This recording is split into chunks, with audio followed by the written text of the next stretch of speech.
Chapter 23. That night, Dan couldn't get to sleep. He tossed and turned until he had enough. He threw his legs out of bed, stood up, and tousled his hair. Shaking his head, he went to the bathroom to splash some water on his face. When he looked up at his reflection in the mirror, he didn't see his face but the one of the shepherd. "Damienos," he whispered. "What are you doing here?" "Come to the beach with me, Dan," was Damienos' answer before he disappeared. Still wondering if he was dreaming awake, Dan touched his dream catcher and asked, "God, please tell me what I should do," and stood looking at the mirror, waiting for an answer. When none came, he dried his face with a nearby towel and walked out of the bathroom. In the corridor, he looked in on Gustavo. The man was snoring the night away. Smiling, Dan went back to his room, got dressed, and walked out to the front door. He grabbed the house keys and went out, shutting the apartment door quietly behind him. In the elevator, he hesitated. He knew the beach was only a short distance away and decided not to take his car. He pressed the button for the lobby and went to the ground floor. As he came out, he looked up at the sky. "I hope I am not walking into one of your traps, Damienos," he thought, remembering the many times the shepherd had tricked him into going somewhere he didn't really care to go. 10 minutes later, Dan found himself walking along the ocean's edge, hands in his jeans pockets. When he reached a rocky ledge, he sat down. "Okay, Damienos, I'm here. Now what?" It wasn't long before the shepherd appeared to him, a broad smile adorning his old face. "Glad to see you accepted to meet me, Dan. How are you?" "Not in a good mood to be civil," Dan replied. "Cut the crap, Damienos, and tell me why I'm here." He looked up at the man. Okay, please," he added, finally cracking a smile. "Yes, the magic word will do it every time," Damienos said, sitting beside Dan. "And to answer your question, I'm here because once again you need help." "But Nicholas said that he would help me remember things I'd forgotten." "Yes, Dan, I heard him say that last night. However, he's only a messenger and can't do much for you."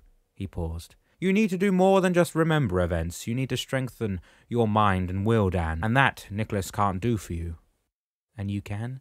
"I think you should throw your mind back to the 12 tasks we've accomplished together and then ask yourself how you could apply everything you've learned to the present situation. Can you?" "You mean it's up to me? Nicholas can't make me remember, is that it?" "Yes, Dan. As Gustavo rightly remarked during your lunch with Damien and Solange, you remember things when images or fragments of speeches trigger your memory. So I'd like you to look at some of the images I'm going to throw in front of your eyes to help you remember those events that you should never forget." "Can you do that?" Damienos' eyebrows shot up. "After you've witnessed some of my deeds, you still have doubts?" Dan started laughing. "You're right. I shouldn't have any doubt, should I?" "And that's another thing that will help you. Cast all doubts aside, Dan. You can and did restore cars. You can and did many other things in your life." "Okay, what else did I do then?" Damienos erupted in loud chuckles. "That is something you haven't forgotten, is it?" "What's that?" "Impatience, Dan. You give way too easily to impatience. Remember the blind man who could only hear the distance separating him from the chair where you had invited him to sit? So he had the patience to calculate the distance he had to travel to reach the chair before he took the first step. And such as you should do now, arm yourself with patience to revisit the images I will show you.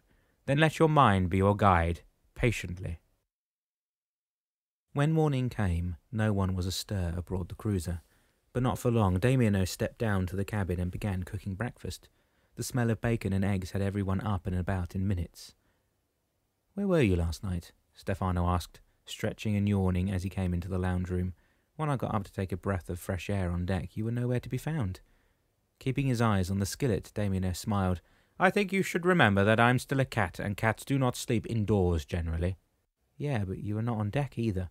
"No, you're right. I had a few errands to run, actually." "What sort of errands?" Daniel asked, coming to stand beside his brother. "Boy, does that ever smell good," he added, sniffing the aroma around the stove.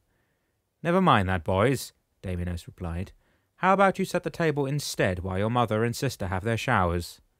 Okay, Daniel said, already looking for dishes and flatware in the cupboards and drawers, while Stefano cleared some of the magazines from one of the benches. "What's that?" Stefano asked, lifting one of the issues and putting it under Damienos' nose. "Are we going bike riding or something?" "Or something, yes," their cat replied, putting a plate of bacon and eggs in the middle of the table. "Any objection?" "No, I'm just surprised, that's all," Stefano said. "And where is that likely to happen?" "Oh, that's for me to know and for you to find out later today." "Let's see." Daniel said, grabbing the magazine out of his brother's hand. But isn't that a dirt bike race?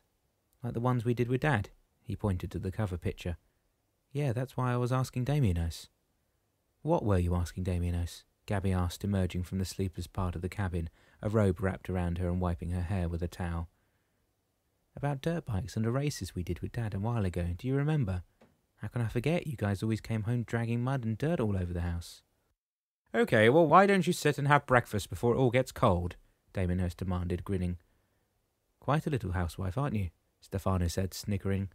You should get Mum's apron. Don't push it, son, Damienos replied, returning his attention to the serving of pancakes he was now putting on the grill. Staring at the magazine they had placed on the table, the three children began eating in silence. Well, isn't that a nice sight to wake up to? Malou said, coming to join the four of them. How are my kids this morning? Good morning, Mum, the boys and Gabby said in unison. Good morning, Malou, Damienos rejoined. Did you sleep well? As the proverbial log. Thank you, Damienos. What about you? He spent the night out, Stefano cut in, and hasn't told us where he went. I had a nice rest on the beach, if you must know, Stefano, and I'm well rested, thank you. Damienos replied, smiling and putting some pancakes on each of the kids' plates. That looks and smells absolutely delicious, Damienos, thank you, Malou said, taking a seat beside Gabby. So what's the plan for today? We're going bike riding, Daniel replied for Damienos. Oh, no, you don't, young man. Actually, we do, Mum, according to Damienos, that is. Malou looked up at their cat. Is that right? Something like it, yes. What do you mean by that? Malou demanded. Then turning her head to the kitchen counter, she added, How about some coffee or juice, Gabby? Gabby said, munching on a piece of pancake. Sure, sorry, I forgot. You mean the maid forgot? Stefano put in, chuckling between mouthfuls and looking at Damienos. All right, enjoy your pleasure at my expense while it lasts, their cat said, returning to the last of his cooking tasks. Next time I'll bring my apron and chef's hat. Laughing and continuing to eat, the family didn't notice when Damienos switched the burners off, snapped his fingers, and disappeared quietly. He had to arrange for the family's next trip, and this was going to be tricky. That morning, Gustavo was up before first light. He had slept well, too well, in fact. He felt heavy and unable to wake up, it seemed. So to clear the cobwebs out of his muddled brain, he took a cold shower and was about to turn the water off when he heard a knock at the bathroom door.